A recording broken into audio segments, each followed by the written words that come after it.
根据俄罗斯媒体的相关报道，俄罗斯海军近日将英国伊丽莎白女王号航母舰队围堵在了博斯普鲁斯海峡。到目前为止，虽说该消息并未得到官方证实，但倘若从英国伊丽莎白女王号航母黑海是俄罗斯的地盘，如此声势浩大的进入俄罗斯的地盘转悠，是生怕俄罗斯不发怒吗？俄罗斯是什么样的国家，没有人不清楚。就连目前仍然在世界上称霸的美国，在面对战斗民族的俄罗斯，也要忌惮忌惮。火箭奉命撞击拟舰的历史事件，至今都还让美国回想起来心有余悸。传言目前英国皇家海军的一艘4-5型驱逐舰，以及一艘荷兰海军的7省级会议舰，在被俄罗斯多艘军舰包围后，只能躲在土耳其的港口，不敢动弹。至于为什么只有2艘，据说是在前面开路的，也是为后面的航母探路。结果一上来就碰了壁，想来也是，俄罗斯怎么可能会让英国航母战斗群顺利通过？英国皇家海军估计怎么都想不到，这趟航行的路程刚开始就被俄罗斯军舰的炮口对准了。这下英国皇家海军真的是秀肌肉不成，反遭了羞辱。从俄罗斯海军的反应来看，显然他们是早有准备，知道英国航母战斗群会来，所以提前做好了准备。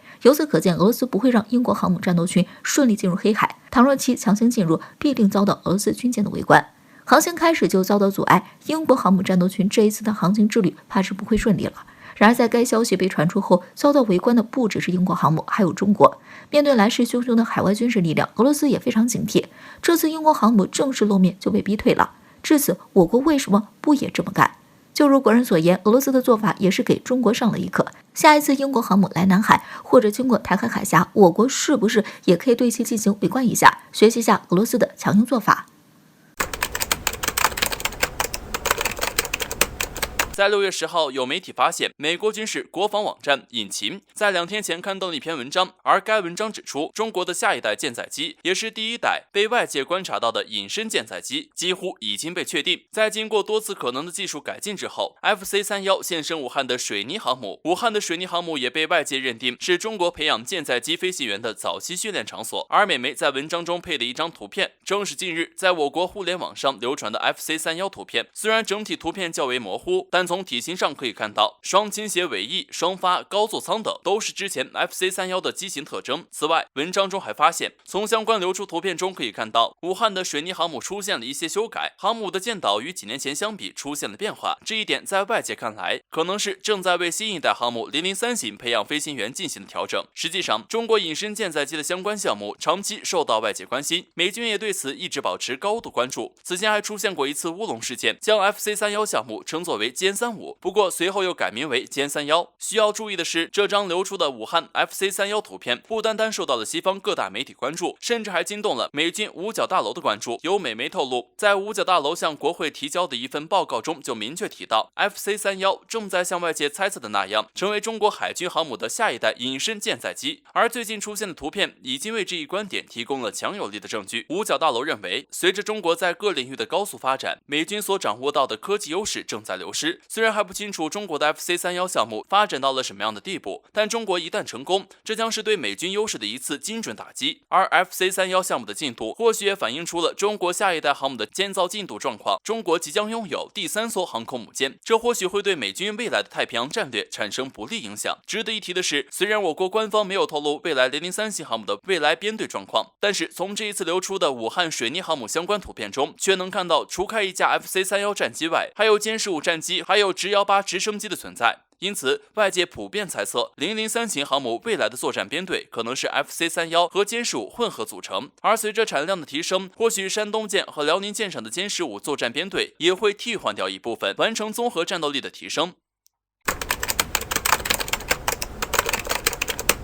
据美国军方媒体美国海军协会在6月10号的一则消息，在近期，美国海军在南海的航行自由遭到了中国的干涉，每次行动都会被解放军全程追踪到，这很可能让美国海军在未来遭遇战略被动。为此，美国卫星在近段时间对南海地区展开密集活动。终于，美国卫星发现了中国在南海留下的秘密。据该媒体指出，美国国家情报局在近期的卫星图片中发现了不同寻常的奇怪一幕：南海一座有明显人工痕迹的岛屿上，存在一个有明显防御体系的基地。该基地的停机坪上存在2架中国空军军机。从情况来看，这座岛屿就是中国在南沙群岛的永暑礁，而这2架军机从图片来看，疑似是运8Q海上巡逻机、空警500预警机。此外，美军还发现了一艘名声不显却对美军极具威胁的815G 电子侦察船，前两者已经算是我国互联网上军评文章中的常见机型了。空警500，我国目前已知的现役最新预警机，可以说是我国预警机尖端技术的集大成者。而机身上方突出的圆盘是一大特点，360度无死角探测。此前有消息称，空警500除开强烈的侦察能力外，还具有优秀的敌我识别，辅助战机部队追踪打击目标。运 8Q 反潜巡逻机具体详情官方没有公布，但外界一直认为中国在这款机型上加入了自研的一系列反潜能力，这是解放军在南海面对美军攻击核潜艇的最大主力。至于815G 电子侦察船，这在我国国内一直处于名不见经传的状态，然而在美军的各大演习中，却将该型侦察船列为警惕对象。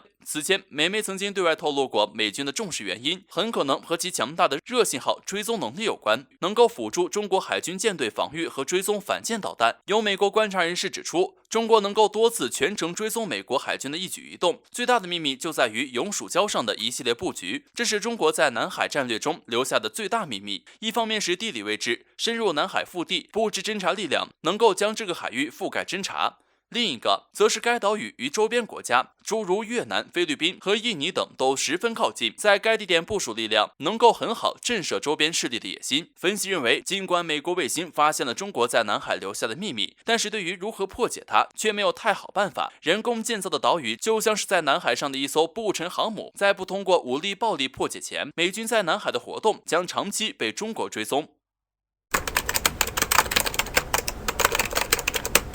伴随着中国崛起步伐的加快，美国对中国的遏制打压步伐也相应加快，而很多事情也已经证明，美国使用常规的手段已经无法再有效地遏制中国崛起。那么在这种情况下，美国就开始朝极端的道路进发，其中军事挑衅、宣扬战争风险就是美军对抗中国最极端的做法。据相关消息称，2020年以来，美军对中国南部海域的侦察力度开始呈现直线上升趋势。光是刚刚过去的5月份，美军机就在中国南部海域上空进行了72次侦察飞行，这样的频率在以往是不敢想象的。而美国这样的举动目的也是很明确的，就是搅动地区局势，增加战争风险。日前，美国更是做出了一个十分危险的举动，似乎是要挑动中国周边国家共同将枪口对准中国。据悉，美国国家情报局最新公布了一张卫星图，图中显示，在南沙群岛永暑礁的一个机场上，停着一架 Y8Q 海上巡逻机和一架空警500预警机。从美媒对这一事件的报道中可以看出，中国的这一军事行动被美军卫星图拍到，似乎就像是中国的扩张行为被抓包。美媒认为，中国在南海的这一军事行动造成了不断升温的紧张局势，显然这是美国在南海的一贯作风。从美国开始介入南海局势以来，其在该地区的做法绝对不是美国表面声称的帮助周边国家解决争端、维护地区与和平稳定那样，而是要挑唆南海周边国家同中国对抗。我们知道，在地理位置邻近的国家之间，或多或少都会出现这样的一些领土争端，而美国的介入则直接将这一争端放大了100倍、1000倍。而令人担忧的是，在美国的这一番卫星图挑拨之后，南海或许将会掀起新一轮的争端。但是令人欣慰的是，美国自以为这次能够好好的给予中国重击，但是没曾想自己的阴谋却先被戳穿了。国际网友在看到美国海军协会新闻网的报道后说道，比起中国的行动，一个让我们大多数人更难理解的问题是，美国和西方媒体没有报道任何包含中国观点和历史地理细节的问题。言外之意，美国只是用自己的霸权思维将中国的这一行动解释为军事扩张行动，而事实却是早在几个世纪以前，中国就在该地区建有渔场和村庄。因此在该名国际友人看来，美国卫星图所拍摄到的认为的中国扩张行动，其实是自信的维护领土主权的行动。有网友原话就是，中国的活动可以被认定为自信的，而不是侵略性的。